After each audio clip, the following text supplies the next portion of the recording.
इस वीडियो में हम देखेंगे इंफॉर्मेशन सिक्योरिटी सब्जेक्ट के वाइवा के क्वेश्चन आंसर। तो चलो पहले देखते हैं सब्जेक्ट कोड जो है 3170720। ओके। और टोटल यूनिट्स हैं इसमें 9। और यहाँ पे लिस्ट ऑफ एक्सपेरिमेंट्स आपके कॉलेज बाय कॉलेज डिफर कर सकते हैं, तो वो लैब मैनुअल एक बार चेक कर लेना। तो चलो पहले स्टार्ट करते हैं यूनिट 1 से। नाम तो नहीं है, सभी टॉपिक्स एक साथ लिखे गए हैं। पहला क्वेश्चन आता है कि CIA ट्रायड क्या होते हैं। तो CIA ट्रायड इंफॉर्मेशन सिक्योरिटी के कोर गोल्स है। CIA का फुल फॉर्म क्या है? कॉन्फिडेंशियलिटी, इंटीग्रिटी और अवेलेबिलिटी। ओके। कॉन्फिडेंशियलिटी यानी क्या? इंश्योर करना कि जो डेटा है वो ऑथोराइज यूजर ही एक्सेस कर सके, उसके अलावा कोई और नहीं। एग्जाम्पल के लिए एनक्रिप्टेड ईमेल्स कॉन्फिडेंशियलिटी प्रोवाइड करते हैं। फिर इंटीग्रिटी। इंटीग्रिटी यानी क्या? इंश्योर करना कि जो डेटा है वो अल्टर नहीं हुआ हो, यानी उसके अंदर कोई भी चेंजेस परफॉर्म नहीं हुए हो। उसको चेक किया जाता है यूजिंग अ फाइल चेकसम। फिर आता है अवेलेबिलिटी। जो भी मीडियम के थ्रू या फिर कह लो सर्वर, चलो सर्वर नहीं सिस्टम समझते हैं कि एक सिस्टम है, जब भी आप कम्युनिकेशन करना चाहते हो उस वक्त वो ऑनलाइन और एक्सेसिबल होना चाहिए जब उसकी ज़रूरत हो, तो वो रहेगा अवेलेबिलिटी। और इसको ब्रेक किस तरह से किया जाता है? डीडॉस अटैक से, कि सर्वर बंद हो जाएगा अगर डीडॉस अटैक हुआ तो, है ना। फिर नॉन रेपुडिएशन क्या होता है? तो नॉन रेपुडिएशन में अगर सेंडर कोई चीज़ भेजता है तो वो चीज़ नोट डाउन हो जाती है, यानी रिकॉर्ड हो जाती है। फिर सेंडर मना नहीं कर सकता कि उसने वो चीज़ नहीं भेजी थी, उसे कहा जाता है नॉन रेपुडिएशन। इसका एग्जाम्पल है डिजिटल सिग्नेचर, कि अगर सेंडर कोई मैसेज भेजता है तो उसके साथ उसका डिजिटल सिग्नेचर भी अटैच हो जाता है, तो फिर सेंडर मना नहीं कर सकता है कि उसने वो मैसेज नहीं भेजा था। क्यों? क्योंकि उसके अंदर उसका ही डिजिटल सिग्नेचर है। इसके लिए ऑथेंटिकेशन क्या है? तो ये एक प्रोसेस है जिसमें यूज़र की आइडेंटिटी वेरीफाई की जाती है। फिर अटैक्स के टाइप्स आ गए, पैसिव अटैक्स और एक्टिव अटैक्स, है ना। पैसिव अटैक्स में यहाँ पे दो टाइप्स थे। एक पैकेट स्निफिंग, जिसमें अटैकर जो है वो पैकेट्स देखता रहता है।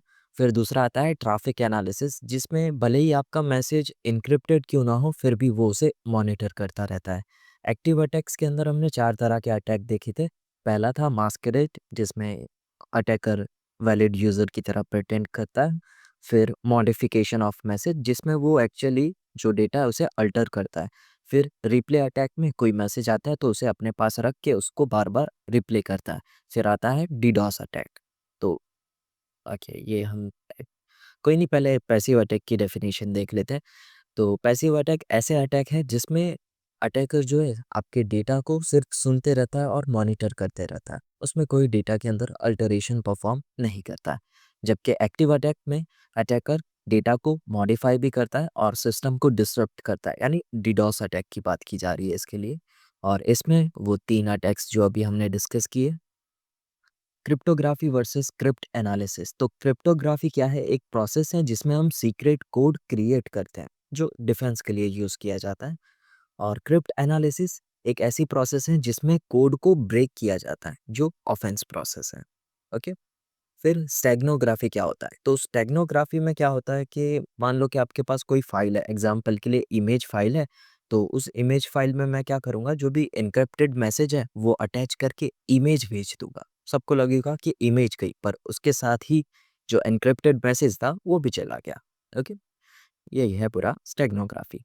फिर आता है अवलांच इफेक्ट। तो अवलांच इफेक्ट में क्या होगा कि आपका अगर प्लेन टेक्स्ट है, उस प्लेन टेक्स्ट के अंदर अगर एक सिंगल बिट भी चेंज होता है तो उसका साइफर टेक्स्ट पूरा का पूरा चेंज हो जाता है। That is avalanche effect. अब यहाँ से सब्स्टिट्यूशन टेक्निक्स स्टार्ट हो रही है और उसके बाद ट्रांसपोजिशन टेक्निक्स। सब्स्टिट्यूशन में कौन कौन सी है? सीजर साइफर, प्लेफेयर साइफर एक बीच में है, मोनो अल्फ़ाबेटिक। ओके, और ज़्यादातर पूछा नहीं है इसके लिए नहीं लिखा है। फिर विग्नर साइफर, वन टाइम पैड, और इतना ही है। 5 सब्स्टिट्यूशन टेक्निक्स। और 2 ट्रांसपोजिशन टेक्निक्स हैं, जिसमें पहला है रेल फेंस और दूसरा है कॉलमनर ट्रांसपोजिशन। पहले देखते हैं व्हाट इज सीजर साइफर। तो एकदम सिंपल सा साइफर है जहाँ पे हम लेटर्स को शिफ्ट करते हैं by a fix number. Okay. फिर प्लेफेयर साइफर में हम क्या करते हैं, एक 5x5 का मैट्रिक्स बनाते हैं और उसमें ए टू जेड पूरे अल्फ़ाबेट्स लिखते हैं, पर उसमें जो आई और जे है उसे as a single character consider किया जाता है। ओके, फिर आता है विग्नर साइफर। तो ये पॉली अल्फ़ाबेटिक साइफर है जिसमें कीवर्ड यूज़ होते हैं और इनके ऊपर डिफरेंट शिफ्ट्स अप्लाई करके डिफरेंट लेटर्स साइफर टेक्स्ट के लिए क्रिएट किए जाते हैं। विग्नर साइफर वही कि ए को हम 0 से मैप करते हैं, बी को 1 से, सी को 2 से, जेड को 25 से, है ना? इतना हो जाए, फिर आपको क्या करना है, वो विग्नर टेबल का यूज़ करके वही अल्फ़ाबेट्स यानी वो लेटर्स की बेस पे आपको विग्नर की वैल्यू वो विग्नर टेबल में से देख के लिख देनी है। और अगर विग्नर टेबल नहीं होता है तो आप अपने हिसाब से भी क्रिएट कर सकते हो कि वही अल्फ़ाबेट से ही आपको एबीसीडी लिखना रहता है और उसके बेस पे आपको एक नंबर मिलेगा, वही नंबर को आप वापस से अल्फ़ाबेट से मैप करके उसका साइफर टेक्स्ट क्रिएट करते हो। फिर आता है वन टाइम पैड। ये अनब्रेकेबल साइफर है जिसमें रैंडम की यूज़ की जाती है और ये रैंडम की मैसेज की लेंथ जितनी होती है और ये सिर्फ एक बार यूज़ किया जाता है। अगर आपको याद हो तो हमने एक अच्छा सा टेक्स्ट लिया था पर जो की थी वो बहुत ही रैंडम थी, एन एक्स क्यू डब्ल्यू ऐसा करके कुछ भी लिखा था। फिर क्या किया था हमने, जो भी लेटर्स थे उनको उनके नंबर से मैप कर दिया, यानी ए को 0 से, बी को 1 से, जेड को 25 से, है ना? सेम की के ऊपर भी वही ऑपरेशन परफॉर्म किया, की के भी सभी वर्ड्स को उनके नंबर से रिप्लेस कर दिया। फिर क्या किया, दोनों का प्लस कर दिया, जो भी प्लेन टेक्स्ट के नंबर थे और की के नंबर थे वो दोनों का प्लस कर दिया। अब इसमें हमें ये चेक करना है कि किसी की वैल्यू 25 से ज़्यादा है, नहीं 26 से ज़्यादा है, नहीं 25 से ज़्यादा है तो उसको आप 26 से माइनस कर दो। एग्जाम्पल के लिए आपने कोई प्लस किया और आंसर आ गया 44, 44 तो है नहीं कहीं ए बी सी डी में, तो फिर उस केस में आपको 44 को 26 में से माइनस कर देना। ओके, और फिर जो वैल्यू आएगी उसको उसके अल्फ़ाबेट से मैप कर देना है। फिर आता है ट्रांसपोज़िशन टेक्निक में रेलेवेंस टेक्निक, जहाँ पे हम टेक्स्ट को ज़िगज़ैग फॉर्म में लिखते हैं, है ना? और उसे रीड किस तरह से करते हैं, रो बाय रो। फिर ब्रूट फोर्स अटैक। तो ब्रूट फोर्स अटैक में हम क्या करेंगे, जितने भी पॉसिबल की कॉम्बिनेशन है सभी के सभी ट्राई करते रहेंगे जब तक कि हमें कोई एक वैलिड करेक्ट सॉल्यूशन ना मिल जाए। ओके, मीनिंगफुल सॉल्यूशन ना मिल जाए। तो ये था पूरा यूनिट 1। वन टाइम पैड में जो 25-26 का कन्फ्यूज़न था उसके ऊपर बात कर रहे हैं कि अगर आपका टोटल जो है वो 44 आया एग्जाम्पल के लिए, तो उसमें आपको क्या चेक करना है कि वैल्यू जो है वो 25 से ज़्यादा है। अगर 25 से ज़्यादा है तो उसमें से आप क्या करो, 26 माइनस कर दो। ओके, जैसे कि यहाँ पे 44 था तो इसमें से आपको 26 माइनस करना है, ना कि 25, नहीं तो एक बिट का फ़र्क आ जाएगा इसमें। ओके, ये था वन टाइम पैड का। अब देखते हैं यूनिट 2। पहला क्वेश्चन आता है, ब्लॉक साइफर और स्ट्रिंग साइफर में क्या डिफरेंस है? तो ब्लॉक साइफर क्या करता है, जो भी डेटा है उन्हें ब्लॉक्स में डिवाइड करता है और वो पूरे ब्लॉक को एक साथ एनक्रिप्ट करता है। एग्जाम्पल के लिए 64 का ब्लॉक है, 64 बिट का, तो उसको एक साथ एनक्रिप्ट करता है। फिर आते हैं स्ट्रिंग साइफर। स्ट्रिंग पता है ना कि एक चीज़ एनक्रिप्ट हुई फिर दूसरी लाइन में लग गई, ऐसा लाइन में सब जन लगे हुए होते हैं और वो बॉक्स से जैसे पास होता है तो वो एनक्रिप्ट होते जाते हैं। ओके, और स्ट्रीम साइफर क्या करता है, एक टाइम पे एक बाइट या फिर एक बिट एनक्रिप्ट करता है और उसके पीछे दूसरे बिट्स, तीसरे बिट्स, सभी को line by line data bit by bit encrypt करते जाता है। डीईएस का ब्लॉक साइफर का एग्जांपल है डीईएस और स्ट्रीम साइफर का है वन टाइम पैड। अब बताओ कंफ्यूजन क्या होता है? तो कंफ्यूजन सीक्रेट की और साइफर टेक्स्ट की रिलेशनशिप हाइड करता है, जिससे अटैकर को प्रिवेंट किया जा सके की फाइंड करने से। और कंफ्यूजन हमें कहाँ पे देखने को मिला था, डीएस के अंदर, एस बॉक्सेस के अंदर, है ना? जो हमारा 48 बिट था वो 8 एस बॉक्सेस में डिवाइड हो गया था। तो सभी के ऊपर 6 बिट्स गई थी पर आउटपुट कितने बिट का निकला, 4 बिट का, है ना? 48 बिट थी स्टार्टिंग में, जब आउटपुट निकला तो वो 32 बिट की बन गई, तो इससे अटैकर को थोड़ा कंफ्यूजन प्रोवाइड किया जाता है। फिर डिफ्यूजन क्या करता है, तो ये प्लेन टेक्स्ट और साइफर टेक्स्ट की रिलेशनशिप हाइड करता है और जो प्लेन टेक्स्ट के बिट्स हैं, उन्हें बिखेर देता है, स्प्रेड कर देता है, यानी ऐसे फैला देता है, ठीक है? और इसका एग्ज़ाम्पल है परम्यूटेशन बॉक्स, पी बॉक्स जो हमने डीईएस में देखा था। परम्यूटेशन पता है ना, वो सभी बिट्स को एक डिफरेंट ऑर्डर में, रैंडम ऑर्डर में रीऑर्डर करना। फिर फिस्टल साइफर स्ट्रक्चर क्या होता है? तो ये एक स्ट्रक्चर है जो ब्लॉक साइफर के अंदर यूज़ किया जाता है, जहाँ पे डेटा को 2 हाफ में डिवाइड किया जाता है।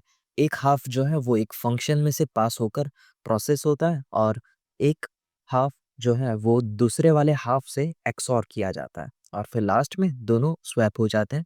और जो एन्क्रिप्शन और डिक्रिप्शन की प्रोसेस है, वो सिमिलर ही है, पर डिक्रिप्शन की प्रोसेस एन्क्रिप्शन की रिवर्स है। और सभी के अंदर ब्लॉक साइफर्स में लास्ट स्टेप में कुछ ना कुछ ट्विस्ट रहता ही है ना? अब देखते हैं डीईएस, डेटा एन्क्रिप्शन स्टैंडर्ड। तो ये एक सिमेट्रिक ब्लॉक साइफर है जो 64 बिट के ब्लॉक को एन्क्रिप्ट करता है यूजिंग अ 56 बिट की, और इसमें टोटल 16 राउंड्स रहते हैं फिस्टल स्ट्रक्चर के। ओवरऑल प्रोसेस क्या रहेगी डीईएस एन्क्रिप्शन की? तो शुरुआत में जो आपका प्लेन टेक्स्ट है 64 बिट का, वो जाएगा इनिशियल परम्यूटेशन में, और फिर वो आगे जाएगा राउंड 1 में। और राउंड 1 में ये राइट हैंड साइड से वो की आती है ना, 48 बिट की, वो हमने डायग्राम देखा था, उसके बेस पर इसमें सीधा राउंड 16 पे आ चुके हैं। तो चलो 16 राउंड्स बना देते हैं। तो फिर वो पूरा डेटा जो है, प्लेन टेक्स्ट है, वो 16 राउंड्स में से प्रोसेस होगा, और फिर लास्ट में स्वैप होगा, और उसका लास्ट में फाइनल परम्यूटेशन रहेगा। ये उसका यूनिक सभी में रहता ही है ना, सभी ब्लॉक साइफर में लास्ट स्टेप यूनिक रहता है, वो है final permutation. What happens inside a single round of DES? DES के सिंगल राउंड में क्या होता है? वो मैंगलर फंक्शन था ना, उसके अंदर 4 स्टेप्स बताओ। पहला था एक्सपांशन टेबल, ई टेबल, जिसमें पहले तो हमारा डेटा है वो 64 बिट का था, वो 32 के 2 हाफ में डिवाइड हो गया, और जो की आ रही है वो 48 बिट की है, तो वो नहीं चलेगा। तो एक्सपांशन टेबल वो 32 बिट वाले को 48 बिट का बनाता है ना? फिर उसका सब की के साथ एक्सऑर ऑपरेशन परफॉर्म होता है, और ये 48 बिट जाती है सब्स्टिट्यूशन में, और यहाँ पे सब्स्टिट्यूशन बॉक्स रहते हैं 8, और 8 डिवाइड 48 डिवाइड बाय 8 करोगे तो सभी बॉक्स के ऊपर 6 बिट्स जाएंगे, और आउटपुट निकलेगा वापस 32 बिट का, और फिर उसको परम्यूटेशन के थ्रू रीऑर्डर कर देना। What is the purpose of S box? तो ये कन्फ्यूज़न प्रोवाइड करता है, और एक तरह से कंप्रेशन करता है, यानी जो 6 बिट्स थे उन्हें 4 बिट्स का बना दिया, और फिर वापस से वो 32 बिट में कन्वर्ट हो गए। कोर कंपोनेंट क्या है? अटैक्स के अगेंस्ट इसे सिक्योर करना। कोर मोटिव क्या है, पर्पस क्या है इसका? कि सिक्योरिटी प्रोवाइड करना, जिससे अटैकर इसे ब्रेक ना कर सके। Why DES is no longer used considers secure? क्योंकि इसमें जो की साइज है वो कितनी है? 56 बिट, जो काफ़ी स्मॉल है, और मॉडर्न कंप्यूटर इसको इजीली ब्रूट फोर्स के थ्रू ब्रेक कर सकते हैं। फिर आया एईएस, एडवांस एन्क्रिप्शन स्टैंडर्ड, जो मॉडर्न स्टैंडर्ड है सिमेट्रिक एन्क्रिप्शन का। इसमें जो ब्लॉक की साइज़ है वो कितनी रहेगी? 128 बिट। 128 बिट के ब्लॉक को एक साथ एन्क्रिप्ट करता है, और इसमें की के लिए आपके पास 3 ऑप्शन है, 128 बिट, 192 और 256 बिट। 3 की है, उसमें से कोई एक सिलेक्ट करके उसके नंबर ऑफ राउंड डिफर कर सकते हैं। डेटा किस तरह से रिप्रेजेंट होता है एईएस के अंदर? जो डीईएस था उसमें तो सिंपल सा प्लेन टेक्स्ट चला जाता था 64 बिट का, पर एईएस के अंदर जो डेटा है वो 4 क्रॉस 4 के ग्रिड के अंदर लिखा जाता है, जो 16 बाइट का होता है, और इस ग्रिड को स्टेट एरे भी कहा जाता है। बताओ एईएस राउंड के 4 कौन से स्टेप्स थे? पहला था सब्स्टिट्यूशन, यानी वो सब बाइट्स है ना। फिर शिफ्ट रो में हम क्या करते थे कि जो मैट्रिक्स है उसकी पहली रो को एज इट इज रखते हैं, दूसरी रो के अंदर जो नंबर्स है उसे 1 से शिफ्ट करते, जो तीसरी रो है उसमें नंबर्स को 2 बिट से शिफ्ट करते, और जो लास्ट वाली रो है उसमें बिट्स को 3 के गैप से शिफ्ट करते हैं, है ना? फिर आता है मिक्स कॉलम। मिक्स कॉलम में हम क्या करते थे कि जो भी अभी फ़िलहाल मैट्रिक्स है, उस मैट्रिक्स को एक यूनिक मैट्रिक्स के साथ मल्टीप्लाई करते, और उससे डिफ्यूज़न उसमें आता। यानी रैंडमाइज़ हो जाती सभी वैल्यूज़ और फिर ऐड राउंड की में सिंपल सा आपको एक्सऑर परफ़ॉर्म करना रहता है की के साथ। जो भी की मैट्रिक्स होगा उसके साथ आप एक्सऑर ऑपरेशन परफ़ॉर्म करोगे। और एईएस के अंदर कितने राउंड्स होते हैं तो ये डिफ़र करता है की साइज़ के मामले में। अगर आपने 128 बिट की रखी है तो 10 राउंड, अगर 192 बिट है तो 12 राउंड रहेंगे और अगर 256 है तो 14 राउंड्स रहेंगे। Okay. What is the special about the final round of AES? Block cipher में लास्ट स्टेप जो यूनिक होता है वो क्या है इसमें कि जो मिक्स कॉलम वाला स्टेप था वो लास्ट वाले में स्किप हो जाता है ना, जिससे डिक्रिप्शन प्रोसेस परफॉर्म की जाती है। अगर आपने मिक्स कॉलम परफॉर्म कर दिया तो डिक्रिप्शन और मुश्किल हो जाएगा। इससे प्रोसेस जो है वो रिवर्सिबल बनती है मिक्स कॉलम को स्किप करने से। सब बाइट्स और शिफ्ट रोज वापस आया कि सब बाइट्स में हम वही एस बॉक्स के थ्रू उसे कंप्रेस करते हैं और शिफ्ट रो में तो मैंने अभी आपको समझाया। पहली रो में कुछ नहीं करना है, दूसरी रो में 1 से शिफ्ट, तीसरी रो में 2 से शिफ्ट, तीसरी रो में 2 नहीं, लास्ट वाली रो में फोर्थ रो में 3 से शिफ्ट। ओके, तो ये था पूरा यूनिट 2। अब देखते हैं यूनिट 3 और इसमें पहला क्वेश्चन आता है डबल डैश क्या होता है। तो ये भी एक एन्क्रिप्शन टेक्निक है जहाँ पे मैसेज को एन्क्रिप्ट किया जाता है 2 बार यूजिंग डीईएस एल्गोरिदम और दोनों के ऊपर डिफरेंट कीज अप्लाई होगी। अब ये डबल डीईएस क्यों सिक्योर नहीं है तो ये meet in the middle attack से वल्नरेबल है इसके लिए। तो meet in the middle attack में क्या होता है कि आपके पास मान लो कि ये एक प्लेन टेक्स्ट है ना, ये प्लेन टेक्स्ट है और ये गया इनक्रिप्शन बॉक्स में। ओके, और ये इनक्रिप्शन बॉक्स तैयार, इस इनक्रिप्शन के ऊपर आप कोई की अप्लाई करोगे है ना, और यहाँ पे आपका निकलेगा cipher text. Okay, perfect diagram बन गया ना।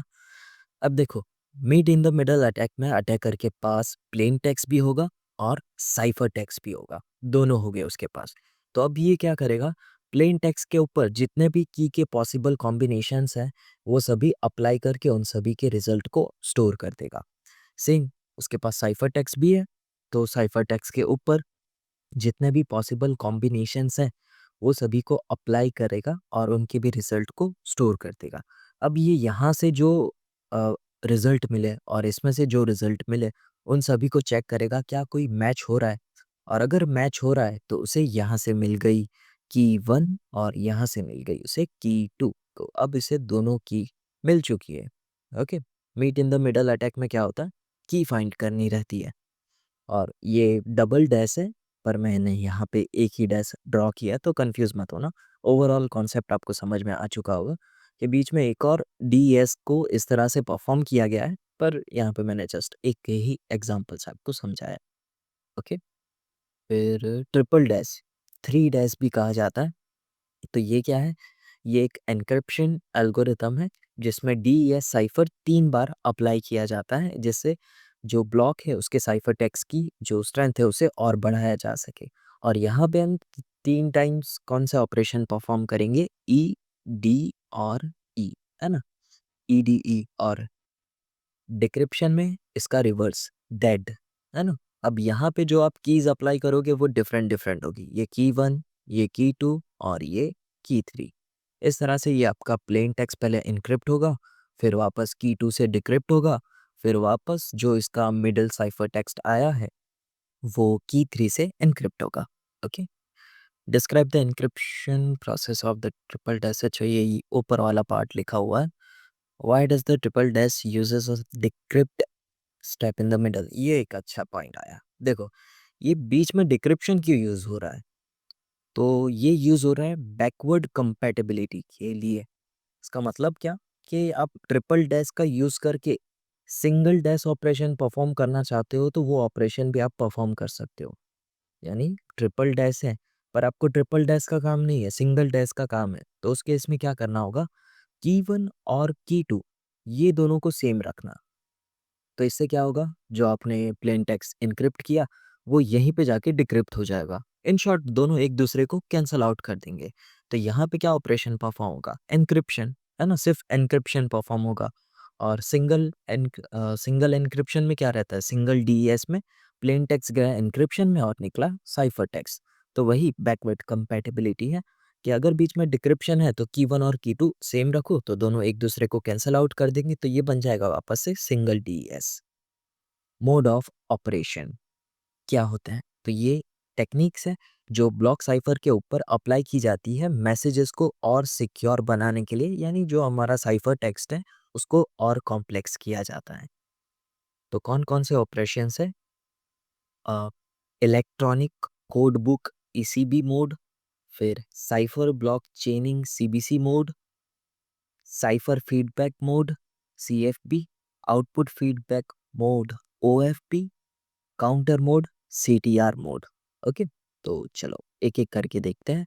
इलेक्ट्रॉनिक कोड बुक एकदम सिंपल सा है ना? इसमें क्या रहेगा, आप यहाँ पे प्लेन टेक्स्ट एक एन्क्रिप्शन बॉक्स को प्रोवाइड करोगे और आपका यहाँ से साइफर टेक्स्ट निकल जाएगा और यहाँ पे आप सेम की अप्लाई करोगे, सभी राउंड्स के सभी ब्लॉक्स के ऊपर सेम की अप्लाई करोगे, है ना? अब ईसीबी के अंदर क्या डिसएडवांटेज है या फिर कह लो सिक्योरिटी लिमिटेशन है, तो जैसे कि एग्जांपल के लिए आपने यहाँ पे कुछ हाई लिखा है, तो हाई का जो एन्क्रिप्शन साइफर टेक्स्ट जनरेट होगा वो कुछ होगा, है ना? फिर वापस से मान लो कि आपने दूसरे ब्लॉक के अंदर वापस से हाई लिख के रखा है, तो इससे भी वापस सेम साइफर टेक्स्ट जनरेट हो रहा है ना? तो इससे जो अटैकर है उसे पैटर्न दिखना स्टार्ट हो जाएगी। तो ये एक इसका मेजर डिसएडवांटेज है।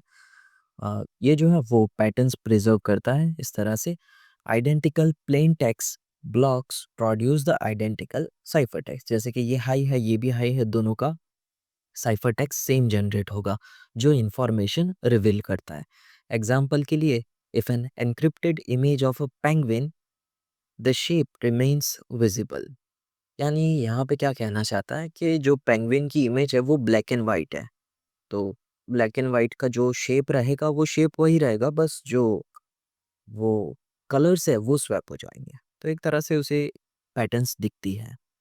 सीबीसी साइफर ब्लॉक चेनिंग मोड, तो इसमें क्या रहेगा, एक मोड है जहाँ पे प्लेन टेक्स्ट का जो भी ब्लॉक रहेगा उसको एक्सॉर किया जाएगा प्रीवियस वाले साइफर ब्लॉक के साथ, और इसमें ना पहला आपको इनिशियलाइजेशन वेक्टर प्रोवाइड करना रहेगा।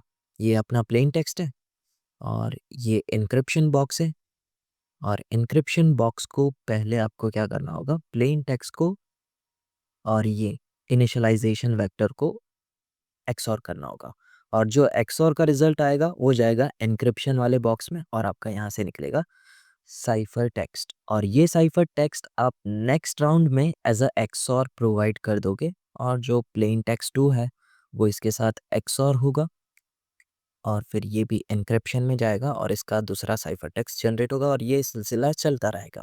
Okay, what is an initialization vector, तो ये एक रैंडम ब्लॉक ऑफ डेटा है जो डेटा के अंदर रैंडमनेस ऐड करने के लिए यूज़ किया जाता है, और ये सीबीसी के स्टार्टिंग में भी यूज़ किया जाता है, जो फर्स्ट ब्लॉक के लिए पिछले ब्लॉक का साइफर टेक्स्ट की तरह वर्क करता है।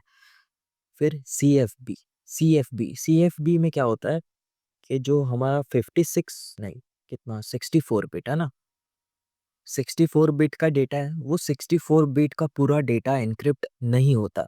उसमें जो डेटा एन्क्रिप्ट होता है वो काफ़ी स्मॉल रहता है, जैसे कि 8 बिट का, है ना? कि 64 बिट का है, उसमें से 8 बिट एन्क्रिप्ट होगी और बाकी की 56 डिस्कार्ड हो जाएगी। इसका ना डायग्राम ही देखते हैं, तो आपको ज़्यादा सही ये ईसीबी तो आपको पता है ना? ईसीबी फिर सीबीसी ये अभी हमने समझा, प्लेन टेक्स्ट और इनिशियलाइजेशन वेक्टर का आप एक्सऑर करोगे, और एन्क्रिप्शन में तो की अप्लाई करनी रहती है आपको। सीबीसी सीएफपी, ये देखो यहाँ पे भी शुरुआत में आपको इनिशियलाइजेशन वेक्टर को के की के थ्रू एनक्रिप्ट करना होगा, और जो रिजल्ट आएगा 64 बिट का एग्जाम्पल के लिए, उसमें से एस बिट यानी 8 बिट को सिलेक्ट कर लो और बाकी सभी को डिस्कार्ड कर दो। अब ये 8 बिट और का प्लेन टेक्स्ट का 8 बिट, ये दोनों का एक्सऑर करो तो इससे मिल जाएगा आपको साइफर टेक्स्ट, और ये साइफर टेक्स्ट प्रोवाइड कर देना है नेक्स्ट शिफ्ट रजिस्टर में, और सीएफबी के अंदर शिफ्ट रजिस्टर यूज होते हैं, और ये 8 बिट एस बिट वाले पार्ट में चले जाएंगे, और जो बाकी के 56 बिट है वो इधर रहेंगे और फिर सेम प्रोसेस आपको परफॉर्म करनी है। ओके, और ओएफ भी ये भी सेम है, खाली यहाँ पे ये वाले पार्ट में ध्यान देना कि जो नेक्स्ट वाला ब्लॉक है उसमें इनपुट क्या दे रहे हो, साइफर टेक्स्ट है ना। अब ओएफबी के अंदर देखो क्या इनपुट दे रहे हो, सेम चीज़ है, ओएफबी और सीएफबी सिमिलर है, इतना क्लियर। चेंज कहाँ पे आता है, नेक्स्ट राउंड में जब इनपुट देने की बारी आती है तो वहाँ पे इनपुट चेंज हो जाता है कि यहाँ पे आपने जो इनिशियलाइजेशन वेक्टर का ही एक तरह से दूसरा नाम नॉन्स है, तो वो नॉन्स को एनक्रिप्ट किया आपने के की के थ्रू, और जो इंक्रिप्शन का रिजल्ट आया वो रिजल्ट आप नेक्स्ट ब्लॉक में एज अ इनपुट प्रोवाइड कर दोगे। ओके, और डिक्रिप्शन की प्रोसेस भी रिवर्स में तो आप परफॉर्म कर ही सकते हो, है ना, सब चीज़ हम नहीं कवर कर सकते। काउंटर मोड ये सबसे ज़्यादा यूज़ होता है और एटीएम के अंदर भी ये यूज़ होता है। काउंटर मोड में क्या रहेगा, नन्स हटा दो, नन्स की जगह पे आप सीधा रख दो काउंटर वैल्यू, काउंटर 1 2 3 हर एक ब्लॉक के लिए वो काउंटर वैल्यू असाइन कर देना, और वो काउंटर वैल्यू को एनक्रिप्ट करना है के की के थ्रू, और जो रिजल्ट आएगा उस रिजल्ट को आप P1 यानी प्लेन टेक्स्ट के साथ एक्सऑर करोगे तो इससे मिल जाएगा आपको साइफर टेक्स्ट। सेम, इसमें कोई आपको चेनिंग वेनिंग परफॉर्म करने की ज़रूरत नहीं है। ये काउंटर टू इसमें जाएगा और फिर यहाँ पे आप प्लेन टेक्स्ट 2 प्रोवाइड करोगे और साइफर टेक्स्ट 2 जनरेट होगा, और ये उसकी रिवर्स प्रोसेस यहाँ पे 5 आएगा। ओके, और डबल डैश और हमने ये तो देख लिया, अभी यहाँ पे आ जाओ, ये कवर हो गया ना। आउटपुट फीडबैक, ये हो गया, इनपुट की ही बात हो रही है, काउंटर में काउंटर वैल्यूज़ यूज़ होती है और उसको एक्सऑर किया जाता है। काउंटर का, काउंटर मोड का एडवांटेज क्या है, तो इसमें पैरेलल प्रोसेसिंग होता है, यानी यहाँ पे कोई भी कनेक्शन नहीं है ना, चेनिंग वेनिंग तो है नहीं, तो फिर आपको यहाँ पे किसी वेट करने की ज़रूरत नहीं है, आप इंडिपेंडेंटली सभी को इनक्रिप्ट कर सकते हो सेम टाइम पर। ओके, और दूसरा फ़ायदा भी यही पॉइंट से निकल के आता होगा कि you can decrypt a specific block without processing the previous one. Previous वाले को डिक्रिप्ट करने की ज़रूरत नहीं है कि अगर आपको काउंटर 2 का साइफर टेक्स्ट डिक्रिप्ट करना है तो पहले वाले को डिक्रिप्ट करने की ज़रूरत नहीं रहती है, यानी डिपेंडेंसी नहीं रहती है। ओके, तो ये था पूरा यूनिट 3। अब स्टार्ट करते हैं यूनिट 4 पब्लिक की क्रिप्टो सिस्टम, और इसमें पहला क्वेश्चन आता है, what is the difference between conventional and public की एन्क्रिप्शन, जिसके दूसरे भी नाम है सिमेट्रिक वर्सेस असिमेट्रिक एन्क्रिप्शन। तो सिमेट्रिक एन्क्रिप्शन में क्या रहेगा कि यहाँ पे आप एक सिंगल शेयर्ड सीक्रेट की का यूज़ करके एन्क्रिप्शन और डिक्रिप्शन दोनों काम परफॉर्म करोगे, और यहाँ पे एक ही की के थ्रू काम हो रहा है तो फास्ट रहेगा इसमें ऑपरेशन। जबकि असिमेट्रिक की में यहाँ पे हमारे पास कीज़ की पेयर होती है, एक पब्लिक की और दूसरी प्राइवेट की, और पब्लिक की और प्राइवेट की दो की वजह से ये प्रोसेस जो है वो स्लो हो जाती है। ओके, सिमेट्रिक की का एग्जांपल है एईएस और असिमेट्रिक की का RSA, Rivest Shamir Adleman. What are the two main uses of public key cryptography, यानी वो जो हमने पब्लिक की क्रिप्टोग्राफी के दो डायग्राम देखे थे ना, एक में पब्लिक की का यूज़ करके हमने एन्क्रिप्शन किया था, दूसरे में प्राइवेट की का यूज़ करके एन्क्रिप्शन किया था। अगर आप पब्लिक की यानी रिसीवर की पब्लिक की से एन्क्रिप्शन करते हो तो उससे आपको कॉन्फिडेंशियलिटी मिलती है। अगर आप ये सेंडर खुद अपनी प्राइवेट की से एन्क्रिप्शन करता है तो वो डिजिटल सिग्नेचर होता है। ओके, डायग्राम ही देख लो। ये है बॉब।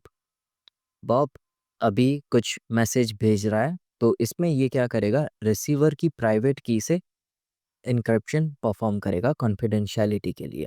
ओके, तो इसने अलाइस की पब्लिक की का यूज़ करके मैसेज को एन्क्रिप्ट किया और भेज दिया, और अलाइस अपनी प्राइवेट की का यूज़ करके उसे डिक्रिप्ट करने की। फिर आता है असिमेट्रिक की इनक्रिप्शन विद प्राइवेट की, जो डिजिटल सिग्नेचर के लिए यूज़ होता है। तो इसमें बॉब अपनी प्राइवेट की का यूज़ करके मैसेज को इनक्रिप्ट करेगा और ट्रांसमिट कर देगा, और अलाइस बॉब की पब्लिक की से उसे डिक्रिप्ट करेगी। ओके, सो नेक्स्ट कौन है? Euclidean algorithm used in cryptography क्यों यूज होता है?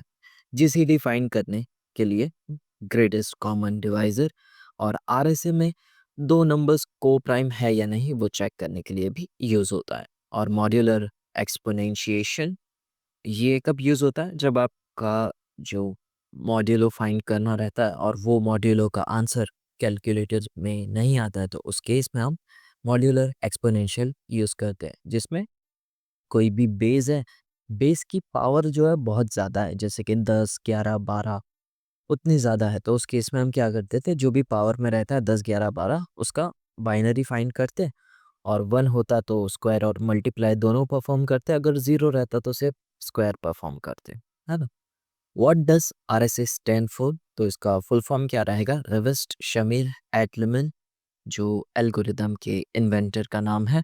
On what mathematical problem does the security of RSA depend? उससे पहले इसे कम से कम आरएसए क्या होता है वो तो लिखना चाहिए था।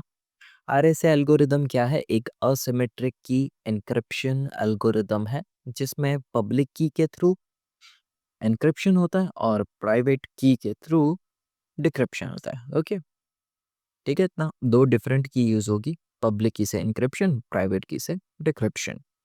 एन्क्रिप्शन का फॉर्मूला क्या रहेगा? Cipher text equals to message raise to encryption mode n. और डिक्रिप्शन में आप क्या फाइंड करोगे? मैसेज। तो इसमें साइफर टेक्स्ट के ऊपर डी, डी क्या रहेगा? डिक्रिप्शन के लिए आप जो भी प्राइवेट की यूज कर रहे हो वो यहाँ पे आएगी। ओके, ई क्या रहेगी? पब्लिक की। एक मिनट, हाँ देख लेते हैं। चूज ई, डी नहीं लिखा है इसमें। देखो, पब्लिक की जो है वो ई एन रहेगी और प्राइवेट की डी एन रहेगी। ओके, तभी तो यहीं पे हमने रीड किया, क्योंकि प्राइवेट की से डिक्रिप्शन होता है, तो ये प्राइवेट की ही होगी, डी। ओके, और ये सब फॉर्मूला आपको याद हो चुके होंगे क्वेश्चन गिन के। ये क्या था?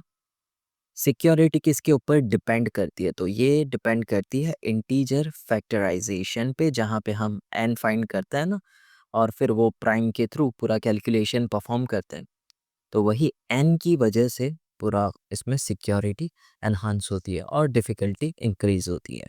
फार्मूला क्या थे इसके? एन्क्रिप्शन और डिक्रिप्शन के, वही आपको लिखने हैं। In RSA what is the relationship between encryption e and phi n? तो यहाँ पे दोनों के दोनों को प्राइम हो गए।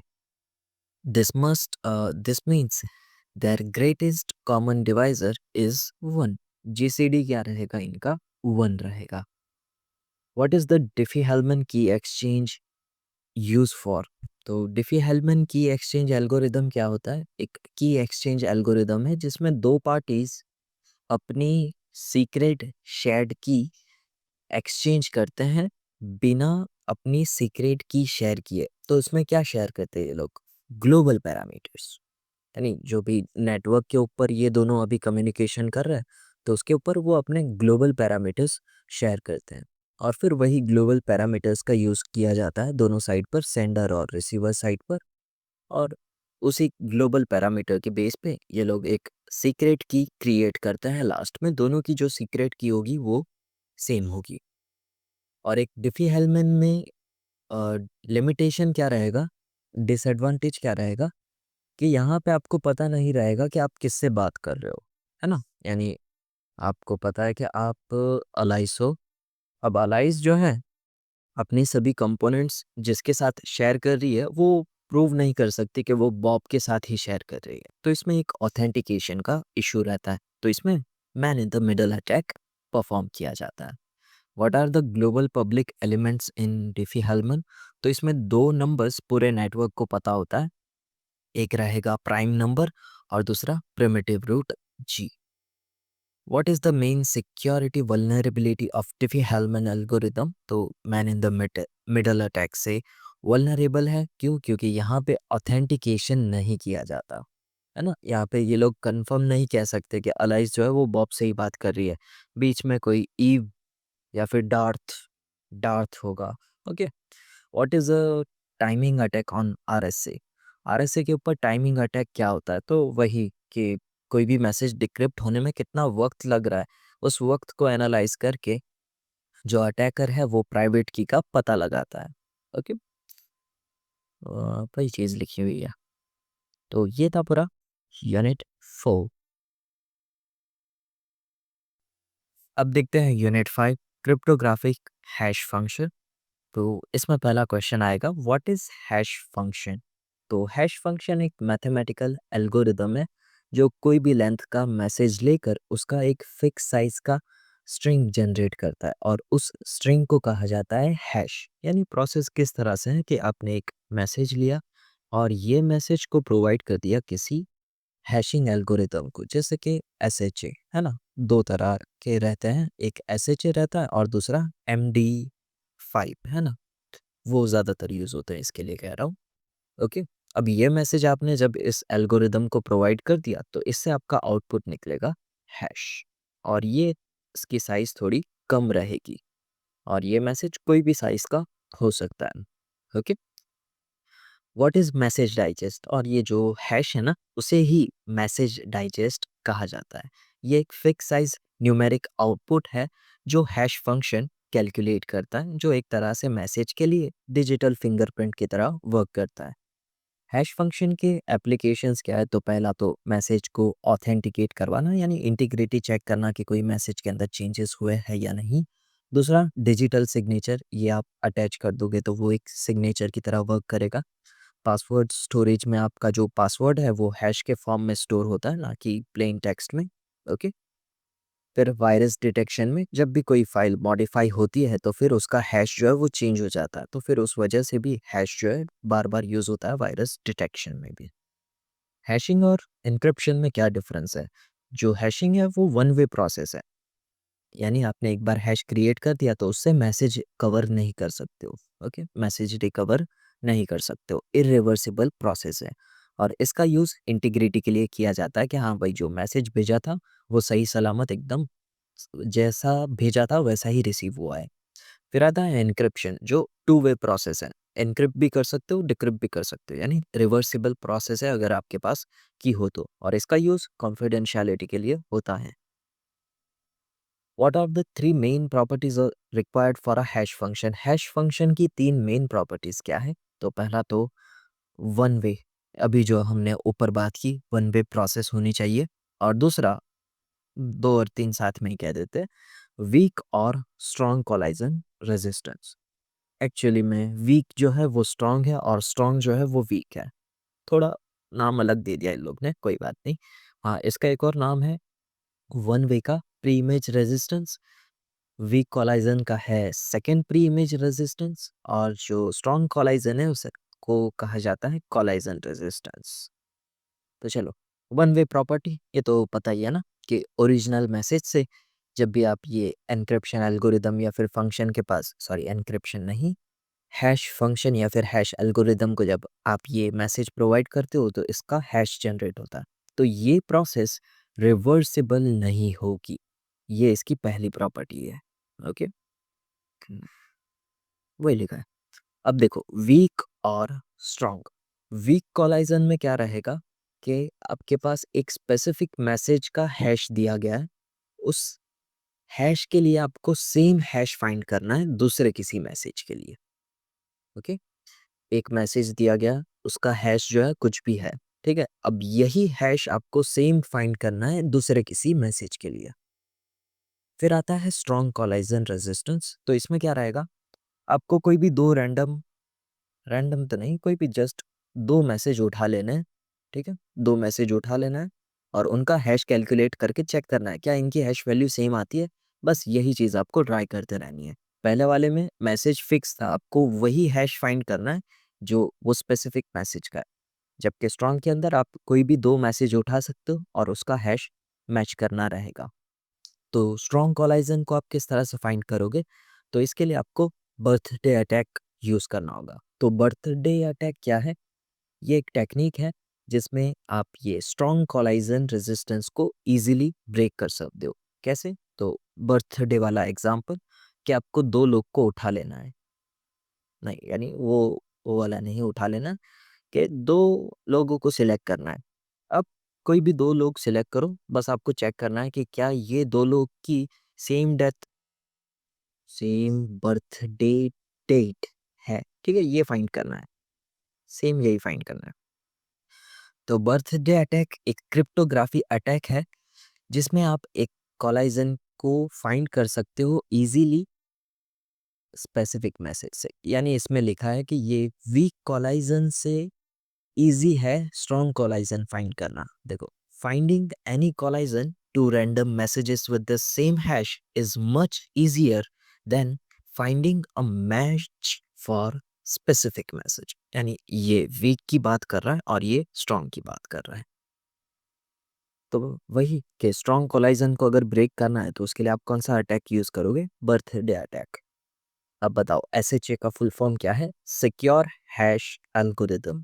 तो ये एक पूरा फैमिली है इसका, जो पब्लिश किया था निस्ट ने, और अभी ज़्यादातर यूज़ होता है एसएचए 256 और एसएचए 512। अब इसमें से अगर आपको पूछते हैं कि एसएचए 512 की स्पेसिफिकेशन क्या है, तो उसमें आपको ब्लॉक साइज, डाइजेस्ट साइज और कितने नंबर ऑफ राउंड्स होते हैं वो बताने होंगे। तो ये जो है 512, तो इसका डबल याद रखना है, 1024 होगा इसका ब्लॉक साइज। ओके, इसका डाइजेस्ट साइज यही, जो भी ये नाम रहेगा ना, जैसे कि इसका 512 है तो मैसेज साइज भी कितनी होगी, डाइजेस्ट साइज कितनी होगी? 512। अगर 256 है तो उसकी भी डाइजेस्ट साइज कितनी होगी? 256। ओके, वो नाम से ही आप कह दोगे। राउंड जो है वो डिफर करते हैं। जो 512 है उसका 80 राउंड्स है, जो 256 है उसका 64 है, वो देख लेना। Okay, why is the MD5 insecure today?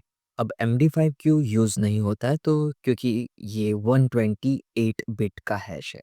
अभी ये सभी मॉडर्न कौन से यूज हो रहे हैं? 256 और 512। तो 128 बिट जो है वो काफ़ी कम होने की वजह से इसको इजीली ब्रेक कर सकते हो आप मॉडर्न कंप्यूटर्स का यूज़ करके।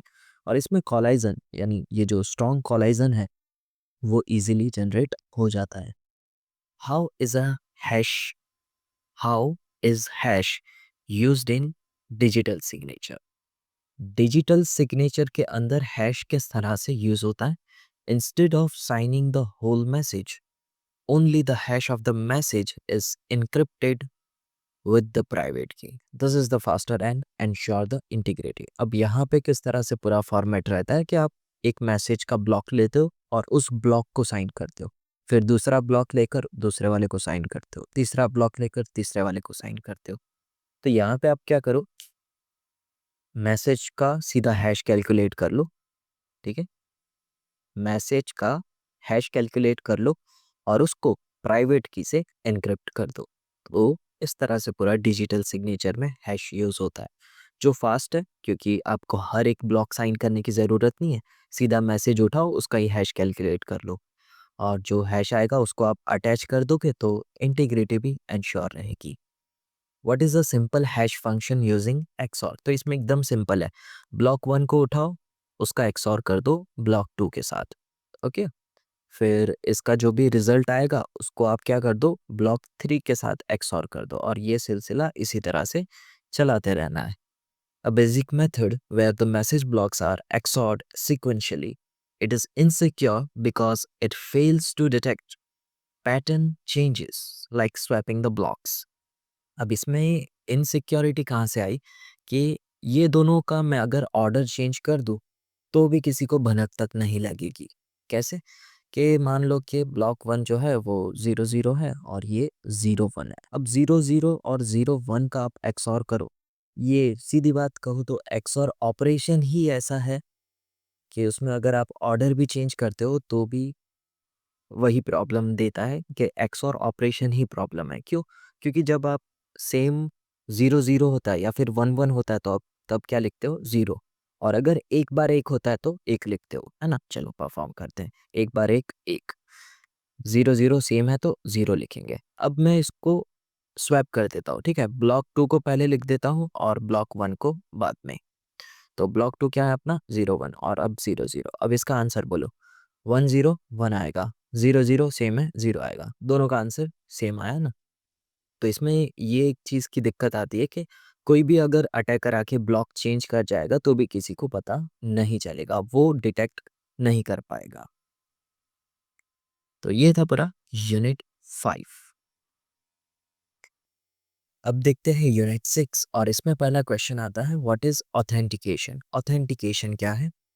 तो ये एक प्रोसेस है जिसमें वेरीफाई किया जाता है कि जो मैसेज है वो एक जेन्युइन सेंडर के पास से आया, यानी ओरिजिनल सेंडर के पास से आया है, वो चेक किया जाता है। और दूसरा, जो मैसेज रिसीव हुआ है उसके अंदर कोई भी अल्टरेशन परफॉर्म नहीं हुआ है, यानी जैसा सेंड हुआ था वही रिसीव हुआ है।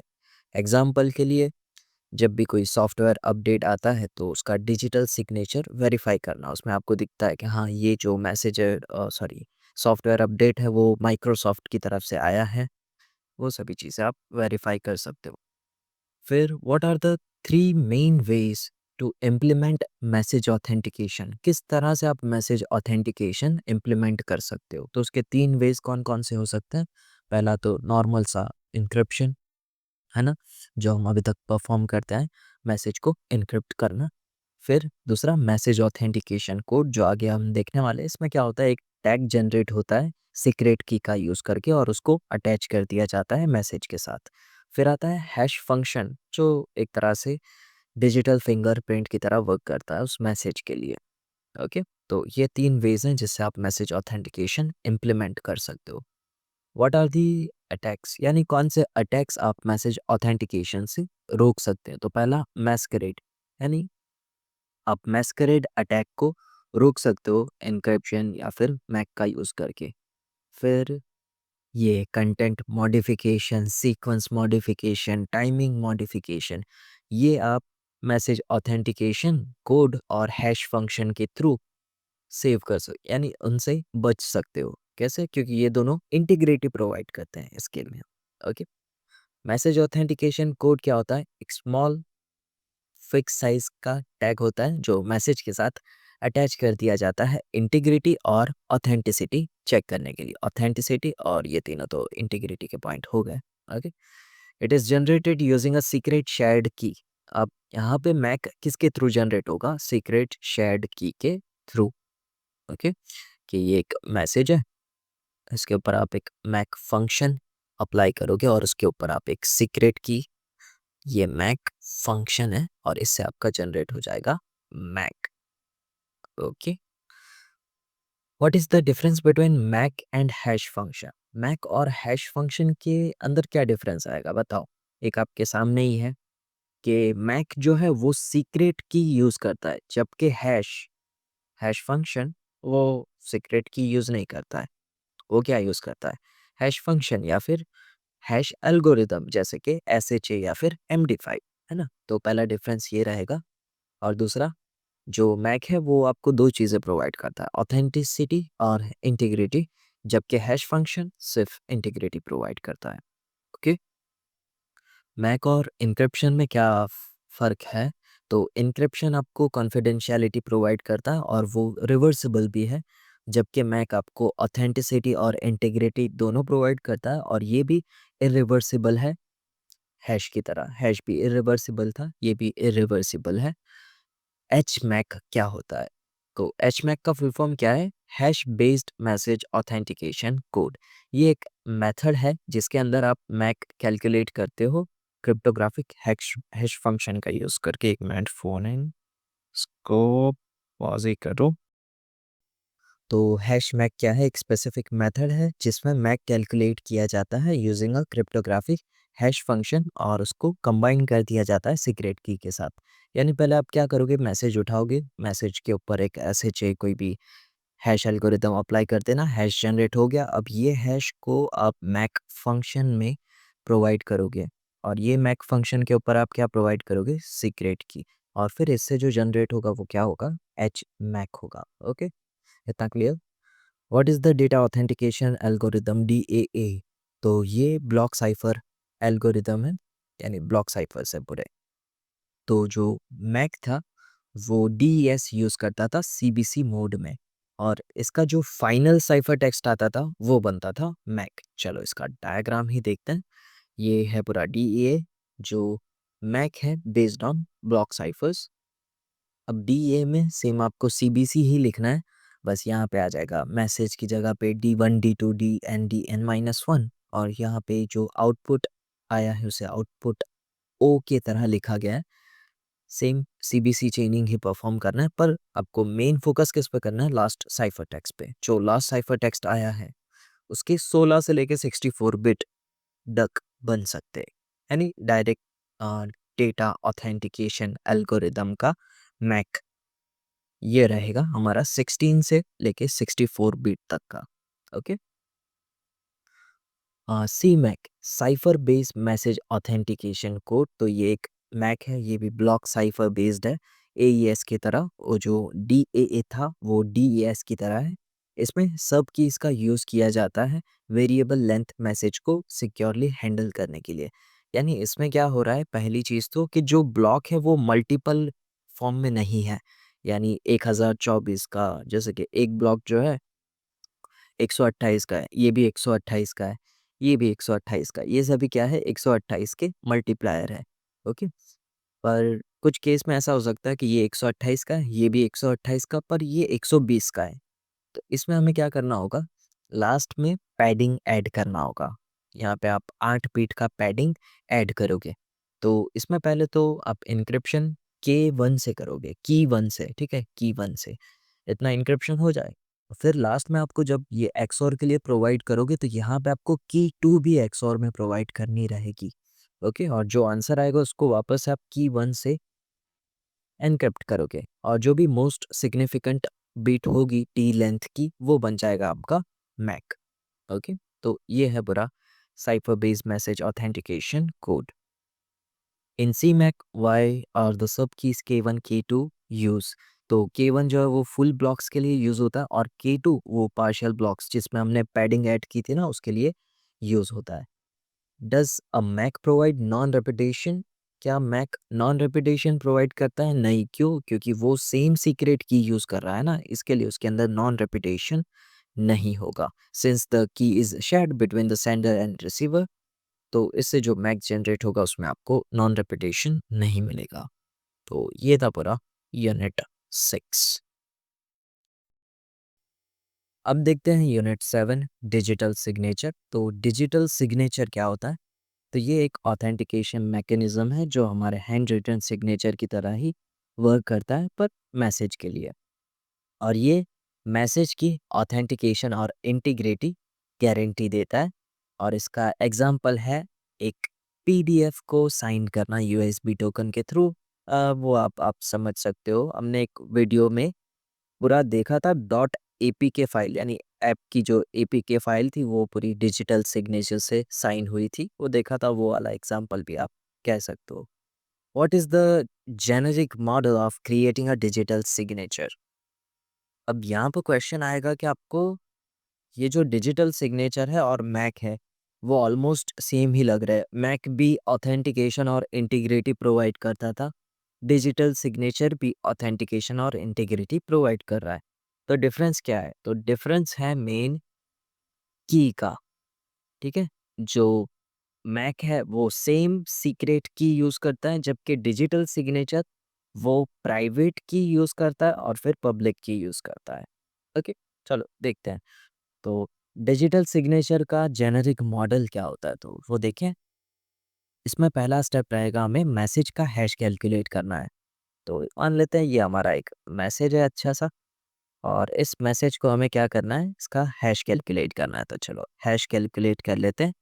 अब ये हैश ऑफ द मैसेज आ चुका है। अब क्या करना है, ये जो हैश आया है उसे एनक्रिप्ट करेंगे सेंडर की प्राइवेट की से।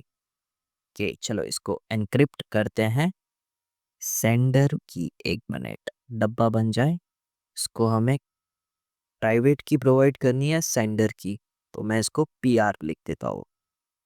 PRS यानी सेंडर की प्राइवेट की। फिर दोनों को कंबाइन करके रिसीवर को भेज देना है। तो चलो मैं इसको अपेंड कर देता हूँ, ये हमारा मैसेज एज इट इज़। और ये जो रिजल्ट आया है उसको हम यहाँ पे अटैच कर देते हैं। क्या लिखे, मैं इधर डिजिटल सिग्नेचर ही लिख देता हूँ, DS शॉर्ट में। ओके, तो ये बन चुका है। अब ये पूरा पार्ट जो है वो रिसीवर को भेज दिया जाएगा। How is a digital signature verified, यानी वही पूछ रहा है कि रिसीविंग साइड पे ये किस तरह से पूरा वेरीफाई होगा। तो चलिए, रिसीविंग साइड पे ये अपना मैसेज गया और नीचे डिजिटल सिग्नेचर। तो अब रिसीवर क्या करेगा, ये जो सेंडर ने ये डिजिटल सिग्नेचर भेजा है उसको अलग करेगा, और ये जो डिजिटल सिग्नेचर इसे मिला है इसे ये सेंडर की पब्लिक की से डिक्रिप्ट करेगा। ओके, ये वाले पार्ट को ये ठीक है। एक शांति नहीं है, 1 मिनट। ओके, तो लास्ट में हमने यहाँ पर डिक्रिप्शन के ऊपर पब्लिक की अप्लाई की थी सेंडर की, और बीच में इंटरप्शन आ गया था। कोई नहीं, वैसे तो यूनिट 6 से ही भी कुछ ना कुछ इंटरप्शन आ ही जा रहा था। वीडियो रिकॉर्ड कर रहा हूँ, कुछ ना कुछ आ ही जाता है। अब उम्मीद करते हैं कि कुछ ना आए तो वही सही रहेगा। तो चलो, यहाँ पे हम सेंडर की पब्लिक की PU लिख देते हैं इसे, और सेंडर की पब्लिक की बन चुकी है। उसको अप्लाई कर दोगे तो क्या मिलेगा, यहाँ पे रिवर्स प्रोसेस रहेगी तो आपको हैश मिलेगा, है ना। और अब आपको क्या करना है, ये रिसीवर ने सिग्नेचर को डिक्रिप्ट कर लिया सेंडर की पब्लिक की से, और ओरिजिनल हैश हैश मैसेज भी मिल गया। अब ये मैसेज के ऊपर से वापस से हैश कैलकुलेट करना है। चलो, हैश कैलकुलेट कर लेते हैं ये मैसेज का, और दोनों हैश को आपको कंपेयर करना है। ओके, और दोनों मैच हो जाते हैं तो सिग्नेचर वैलिड होगा। ओके, RSA किस तरह से वर्क करता है डिजिटल सिग्नेचर के अंदर, तो सेम यही चीज़ है। ओके, सेम यही चीज़ है।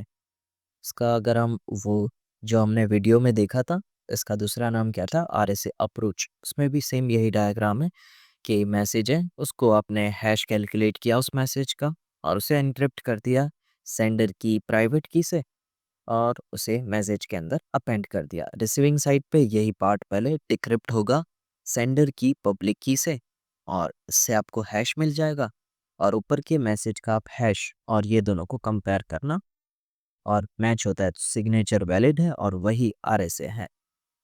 What is the key difference between digital signature and real world signature. तो जो रियल वर्ल्ड सिग्नेचर है वो स्टैटिक है, वो सभी पेपर के ऊपर सेम होती है, जबकि डिजिटल सिग्नेचर वो डायनामिक होती है, हर एक डिफरेंट मैसेज के लिए चेंज होते रहती है। डिजिटल सिग्नेचर के सिक्योरिटी गोल्स बताओ, है ना, यानी डिजिटल सिग्नेचर से आप कौन से सिक्योरिटी गोल्स अचीव कर सकते हो वो लिस्ट करो। तो वही ऑथेंटिकेशन और इंटीग्रिटी जो हमने स्टार्टिंग में पढ़ा था। और तीसरा नॉन रेपुटेशन। नॉन रेपुटेशन कैसे, क्योंकि जो सेंडर होगा वो अपनी प्राइवेट की से उसे साइन करेगा, तो उसके ऊपर उसके साइन हो चुके हैं, तो अब सेंडर मना नहीं कर सकता कि उसने सेंड नहीं किया था। Okay, that is the non reputation. How do the digital signature prevent the replay attack. तो इसमें क्या होगा, जो डिजिटल सिग्नेचर है उसके साथ टाइम स्टैम्प भी अटैच कर दिया जाएगा कि ये जो मैसेज है वो 2 बजे भेजा था, तो फिर वापस से किसने ये सेम मैसेज 4 बजे भेजा, तो फिर वहाँ पे जो अटैकर है वो पकड़ा जाएगा। ओके, तो इसमें भी वही पॉइंट लिखा है। मैक और डिजिटल सिग्नेचर का डिफरेंस बताओ in the context of keys. जो मैक है वो सिमेट्रिक शेयर्ड की यूज़ करता है, जबकि डिजिटल सिग्नेचर वो असिमेट्रिक की पब्लिक और प्राइवेट की यूज़ करता है। Why does a MAC not provide a non repudiation. ये तो पिछले यूनिट में भी हमने देखा था, क्यों मैक के अंदर नॉन रेपुटेशन नहीं था, क्योंकि वो शेयर्ड सीक्रेट की यूज़ करता है इसके लिए। What is the NIST DSA digital signature algorithm. तो ये एक US गवर्नमेंट का स्टैंडर्ड है FIPS 186 सिग्नेचर्स के लिए। Unlike RSA it uses SHA algorithm and is used only for signing, not for the encryption। RSA के अंदर कैसा, यहाँ पे हम हैशिंग भी परफॉर्म करते थे और उसके बाद एन्क्रिप्शन भी परफॉर्म करते थे, पर DSA के अंदर यहाँ पे सिर्फ SHA एल्गोरिदम यूज़ होगा साइनिंग के लिए, और एन्क्रिप्शन परफॉर्म नहीं होगा। DSA के अंदर कीज़ समझाओ तो प्राइवेट की और पब्लिक की रहेगी। प्राइवेट की आप कोई भी रैंडम नंबर सिलेक्ट करोगे जो सीक्रेट रहेगा, और पब्लिक की आप प्राइवेट की का ही यूज़ करके डिराइव करोगे। जैसे कि इसका फॉर्मूला क्या था, y equals to g raise to x. जो भी प्राइवेट की रहेगी वो आप पावर में लिखोगे, मॉड p। g और p जो है वो शेयर्ड ग्लोबल पैरामीटर्स हैं। Okay. What is DSS, digital signature standard. तो ये एक डॉक्यूमेंट है जिसके अंदर जो एल्गोरिदम्स अप्रूव किए हैं स्टैंडर्ड ने वो लिस्ट किए गए हैं, जैसे कि डीएसए, आरएसए और ईसीडीएसए, इलिप्टिक कर्व डीएसए और आरएसए डीएसए का फुल फॉर्म आपको पता है ना। तो ये था पूरा यूनिट 7।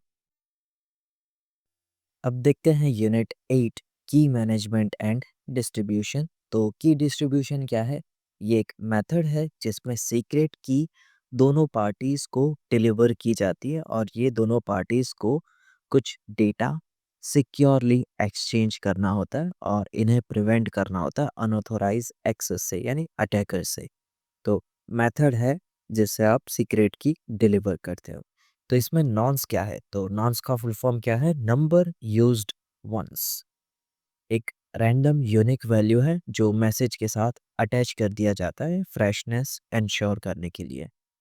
इसका प्राइमरी पर्पस क्या है कि रिप्ले अटैक को प्रिवेंट करना। इससे जो भी अटैकर अगर वापस से कोई पुराना मैसेज रीसेंड करता है तो रिसीवर को पता चल जाता है कि हाँ भाई ये जो टाइम है वो पुराने वाला है, तो उसको रिजेक्ट कर दो। ओके। फिर डिफरेंस बिटवीन सेशन की और मास्टर की। सेशन की क्या है? एक टेम्परेरी की है जो एक पर्टिकुलर कन्वर्सेशन के लिए यूज़ की जाती है सभी डेटा को एनक्रिप्ट करने के लिए। जबकि मास्टर की ये एक लॉन्ग लास्टिंग की है, यानी ये लंबे समय तक चलती रहेगी और इसी के थ्रू ही सेशन कीज को एनक्रिप्ट किया जाता है सेफ ट्रांसमिशन के लिए। Okay. Why use session keys instead of a master key. Session key क्यों यूज करनी चाहिए इंस्टेड ऑफ मास्टर की? तो है हमारे पास ऑलरेडी, तो सीधा मास्टर की क्यों नहीं यूज करते? तो इससे रिस्क कम रहता है कि अगर सेशन की चोरी होती है तो फिर वो सेशन की जिस पर्टिकुलर कन्वर्सेशन के लिए थी वही कन्वर्सेशन कॉम्प्रोमाइज होती है, ना कि पूरी की पूरी एंटायर हिस्ट्री जो भी आपने कम्युनिकेट की है वो। अगर आप मास्टर की से ही पूरा कम्युनिकेशन करोगे और अगर आपकी मास्टर की लीक हो गई तो फिर पूरी की पूरी आपकी हिस्ट्री लीक हो जाएगी। तो सेशन की चोरी हो वो ज़्यादा सही रहेगा, है ना, क्योंकि उसमें एक ही कन्वर्सेशन कॉम्प्रोमाइज होगी। व्हाट इज़ केडीसी, की डिस्ट्रीब्यूशन सेंटर? तो ये एक ट्रस्टेड सर्वर है जो जिम्मेदार है सेशन की जनरेट करने के लिए और उन्हें डिस्ट्रीब्यूट करने के लिए यूजर्स को नेटवर्क के ऊपर। इसका एग्जांपल है करबरूस प्रोटोकॉल जो केडीसी ही यूज़ करता है। पब्लिक की डिस्ट्रीब्यूशन की 4 मेन मेथड्स बताओ। तो इसमें आता है public announcement, publicly available directory, public की अथॉरिटी और certificate. Okay. What is the security weakness of public announcement? तो पब्लिक अनाउंसमेंट में होता क्या है, यहाँ पे लोग चिल्ला चिल्ला के स्कीमें बताते हैं। वही काम है कि सभी यूजर्स अपनी जो पब्लिक की होगी वो किसी वेबसाइट के ऊपर पब्लिश कर देते हैं। तो यहाँ पे हैकर क्या करेगा कि एग्जाम्पल के लिए बॉब है, तो हैकर जो है वो अपने आप को एज अ बॉब बताएगा और बॉब की जगह पे अपनी पब्लिक कीज पब्लिश कर देगा और जो भी बॉब से बात करने जाएगा वो बॉब के बजाय हैकर से बात करने बैठ जाएगा। तो ये एक इसकी वीकनेस है। पब्लिक की अथॉरिटी पे आ गया ये। अब पहले देखते हैं पब्लिकली अवेलेबल डायरेक्टरी। तो ये क्या है? एक पूरा डेटाबेस है जिसके अंदर यूज़र का पूरी डिटेल रहेगी और उसकी पब्लिक की स्टोर रहती है एक डेटाबेस के अंदर। और इसका वीकनेस क्या रहेगा कि अगर जो जिसने ये डेटाबेस क्रिएट किया है उस एडमिन का पासवर्ड अगर जो अटैकर है उसको पता चल जाता है या फिर अटैकर के पास डेटाबेस का एक्सेस आ जाता है तो पूरी की पूरी जितनी भी इंफॉर्मेशन थी सभी कॉम्प्रोमाइज हो जाएगी। ओके। पब्लिकली पब्लिक की अथॉरिटी क्या होता है? तो ये एक सेंट्रल ट्रस्टेड सर्वर है जो पब्लिक कीज की डायरेक्टरी को मेंटेन करता है, सेम पब्लिकली अवेलेबल डायरेक्टरी की तरह पर यहाँ पे जब आपको की चाहिए होगी तो आपको एक अथॉरिटी से सभी कीज़ फैच करनी होगी, which users must contact to fetch keys, जिसमें यूज़र को अथॉरिटी को कॉन्टैक्ट करना ही पड़ेगा अगर उसे कीज़ चाहिए है तो। ओके? अब इसमें लिमिटेशन आता है बॉटलनेक का कि अगर जो पब्लिक की अथॉरिटी है, वो अगर ऑफ़लाइन हो जाती है, तो फिर कोई भी कम्युनिकेशन नहीं कर पाएगा। एग्ज़ाम्पल के लिए आपको अगर बातचीत करनी है और उस वक़्त अथॉरिटी ऑफ़लाइन है, तो आप बात भी नहीं कर पाओगे और ना ही आपको की मिलने वाली है। तो यही एक इसकी प्रॉब्लम रहती है। ओके? फिर पब्लिक की सर्टिफिकेट, तो इसमें एक डिजिटल डॉक्यूमेंट होता है जिसके अंदर पब्लिक की, यूज़र की, पब्लिक की और उसकी आइडेंटिटी दोनों को बाइंड कर दिया जाता है और उसे एक ट्रस्टेड थर्ड पार्टी साइन करती है। एग्जाम्पल के लिए जो आपने वेबसाइट के ऊपर एचटीटीपी वेबसाइट के ऊपर एसएसएल और टीएलएस सर्टिफिकेट देखे हैं, वो क्या है? यही है सर्टिफिकेट्स।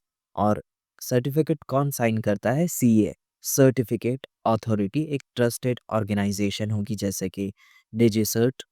ये सभी आइडेंटिटी आइडेंटिटी वेरीफाई करती है साइन करने से पहले।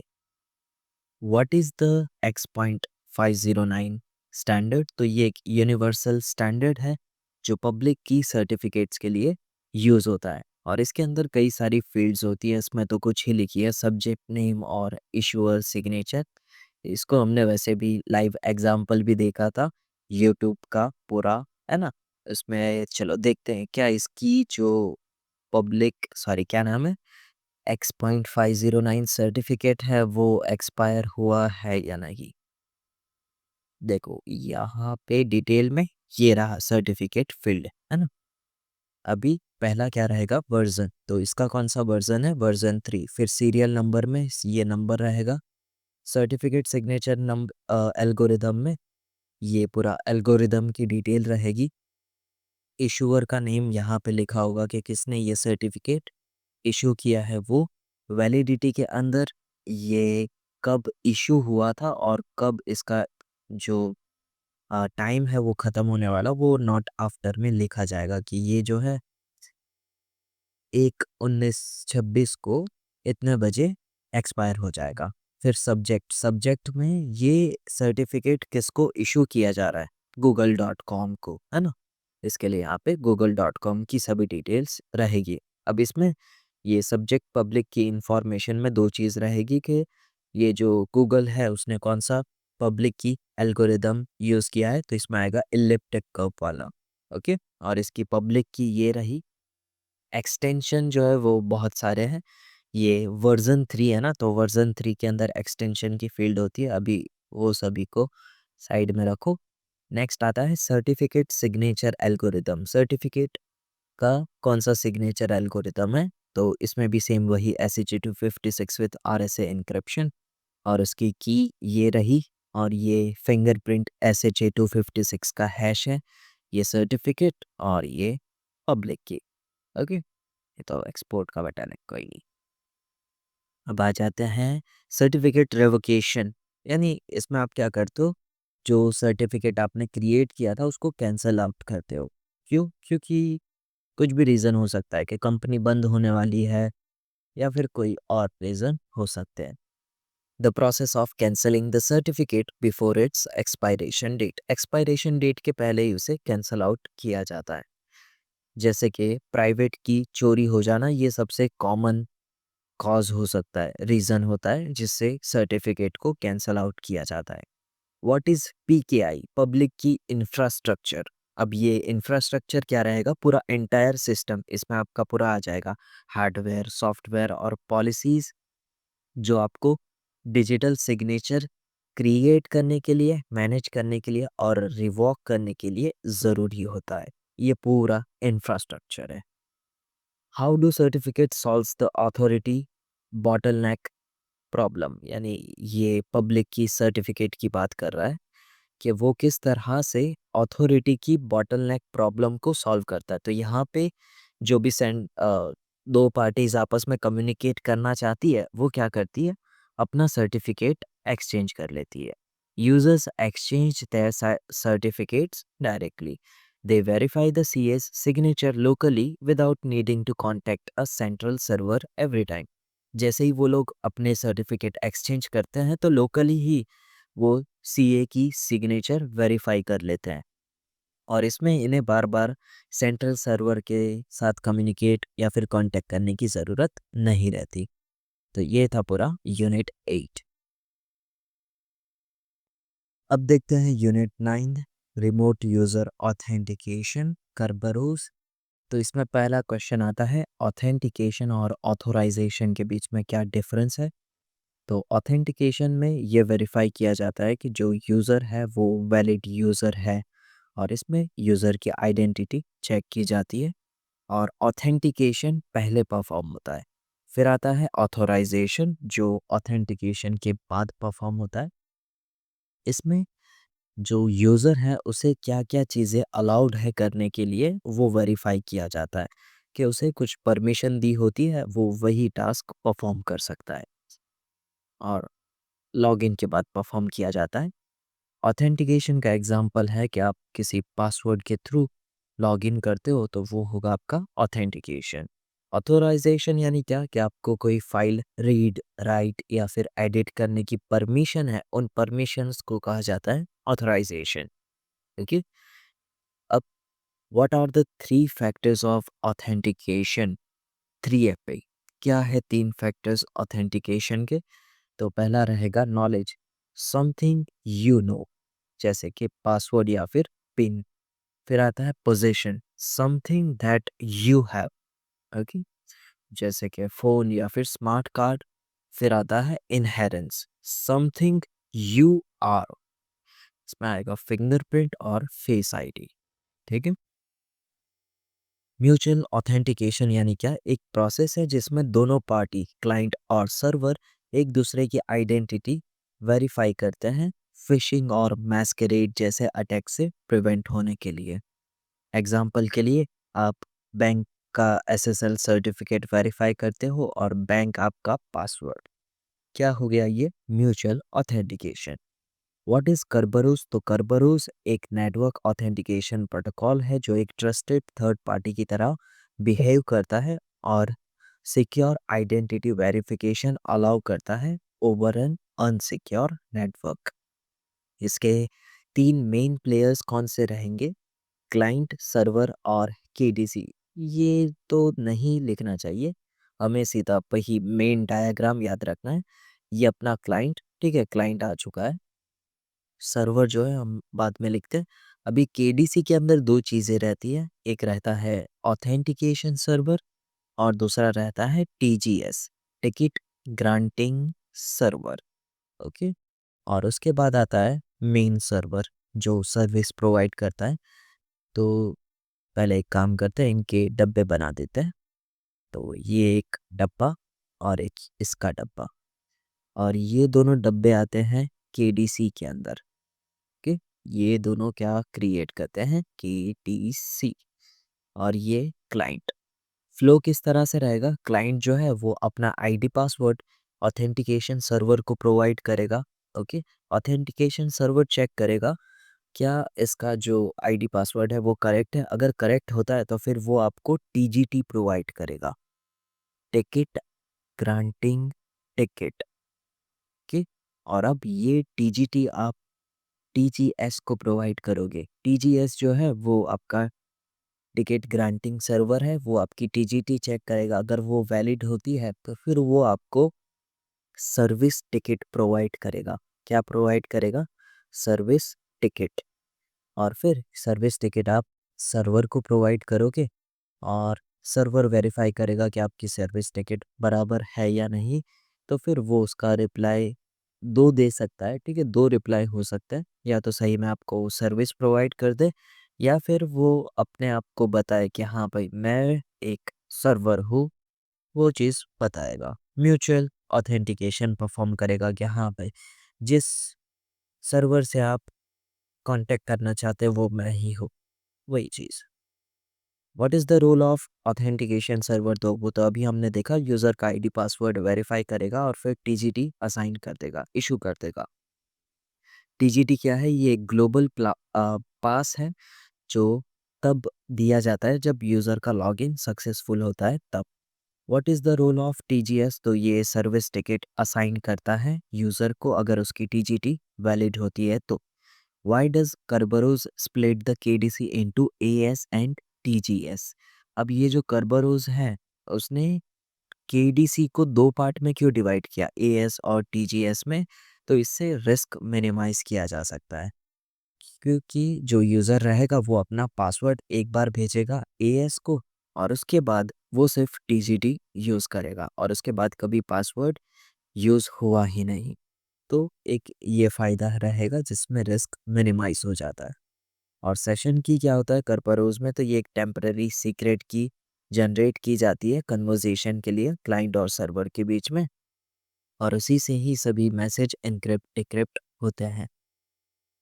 Ensuring only they can read the message, और फिर वही की से ये दोनों क्लाइंट और सर्वर मैसेज रीड कर सकते हैं।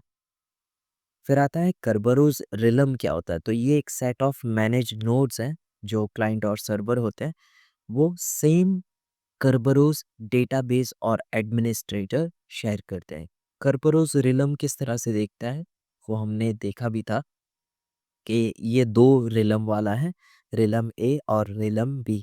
इसमें एक क्लाइंट है, ये हमारा पूरा एएस और टीजीएस, इसके अंदर ये एक सर्वर है और ये एएस और टीजीएस है। अब ये क्लाइंट को जो है ये वाले रिलम के सर्वर से इंटरैक्ट नहीं करना, दूसरे किसी सर्वर से इंटरैक्ट करना है जो ये रिलम बी के अंदर है। तो फिर वो यहाँ से एएस के थ्रू ये सर्वर के लिए पूरा प्रोसेस परफॉर्म करेगा और फिर इसे ये वाले टीजीएस के लिए एक टिकट असाइन करेगा, ये वाला टीजीएस। ओके, तो फिर ये जो इसे टिकट मिलेगी टीजीटी, वो टीजीटी ये रिलम के टीजीएस को प्रोवाइड करेगा और फिर ये इसको ओरिजिनल सर्विस टिकट प्रोवाइड करेगा और ये सर्विस टिकट से वो सर्वर एक्सेस कर सकता है। ओके, नॉर्मल वैसा ही फ्लो है, पर यहाँ पे जो टीजीटी जनरेट होता था वो टीजीएस को आप प्रोवाइड करते थे। तो यहाँ पे टीजीएस जो है वो आपको दूसरा टीजीटी प्रोवाइड करेगा जो दूसरे रिलम के टीजीएस के लिए होगा। ओके, और फिर ये आपको सर्विस टिकट प्रोवाइड करेगा और इसी से आप ये सर्वर एक्सेस कर सकते हो। ओके, सेम डेटाबेस और एडमिनिस्ट्रेटर इसमें शेयर होते हैं। एसएसएल क्या है, फुल फॉर्म क्या है? पहले तो सिक्योर सॉकेट लेयर। ओके, ये एक प्रोटोकॉल है जो एन्क्रिप्टेड लिंक एस्टैब्लिश करने के लिए यूज़ की जाती है वेब सर्वर और ब्राउज़र के बीच में, और ये एप्लीकेशन और टीसीपी लेयर के बीच में आता है। ठीक है, एप्लीकेशन और टीसीपी लेयर के बीच में आता है एसएसएल, सिक्योर सॉकेट लेयर। और एसएसएल हैंडशेक प्रोटोकॉल क्या है? तो ये एक सेटअप फेज है जहाँ पे क्लाइंट और सर्वर एक दूसरे को ऑथेंटिकेट करते हैं और अपनी एन्क्रिप्शन की नेगोशिएट करते हैं डेटा ट्रांसफ़र स्टार्ट हो उससे पहले। ओके, तो ये था पूरा यूनिट 9। ओके, और यहीं पे हमारा आईएएस ख़त्म होता है। ओके, तो चलो ये वीडियो में बस इतना ही रखते हैं।